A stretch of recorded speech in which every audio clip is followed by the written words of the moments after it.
যারা বামবাতীদের সাথে পায়ে পা মিলিয়ে কাঁধে কাঁধ মিলিয়ে আন্দোলন করতে বেরোচ্ছে, তারা হয়তো নন্দীগ্রামের গণহত্যা ও সিপিএমের খুনি রাজনীতি সম্বন্ধে জানে না। জানলে হয়তো কোনোদিনই এই ধরনের আন্দোলন ও প্রোটেস্ট করতে বেরোতো না। আমরা আজ যে সিপিএম ও বামাতি করছি, সেই সিপিএমের হারমাদরা যে 100 মানুষকে গুলি করে হত্যা করেছিল, কমরেডরা যে একটি গ্রামের 300 মহিলা, মেয়ে ও শিশুদের ধর্ষণ করেছিল, সেটা কি জানে আজকের প্রজন্ম? জানে না। হ্যাঁ, এটাই নন্দীগ্রামের করুণ কাহিনী। হারমাদ সিপিএমের সরকার জমি অধিগ্রহণের নাম করে যে অত্যাচার, যে ধ্বংসলীলা চালিয়েছিল, তার খবর আজকের বামাতিরা বলে না কেন? জানা আছে? নেই।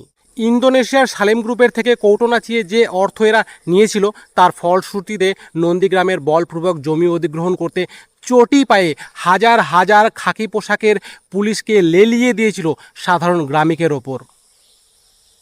জানা আছে এইগুলো? শিল্প করতে গেলে যে আলোচনা করে আম আদমির শেষ সহায় জমিটুকু নিতে হয়, সেটা তৎকালীন হারমাদের সরকার মনেই করেনি। হারমাদ সেনা ভাঙাবেড়িয়া, গোকুলনগর, সোনাচূড়া, সরকার চক, তেহট্টবাজারে সন্ত্রাসের অফিসের অস্ত্র নিয়ে অপেক্ষায় ছিল সাধারণ মানুষকে কীভাবে গণহত্যা করা যায়। এই ভয়ানক খবর কারা মনে রেখেছে? আপনি মনে রেখেছেন? না, আমি মনে রেখেছি। আজ যদি আমরা এই জিনিস মনে রাখতাম, তাহলে বামাতিদের পায়ে পা মিলিয়ে কাঁধে কাঁধ মিলিয়ে কখনোই আন্দোলন করতে বেরোতাম না।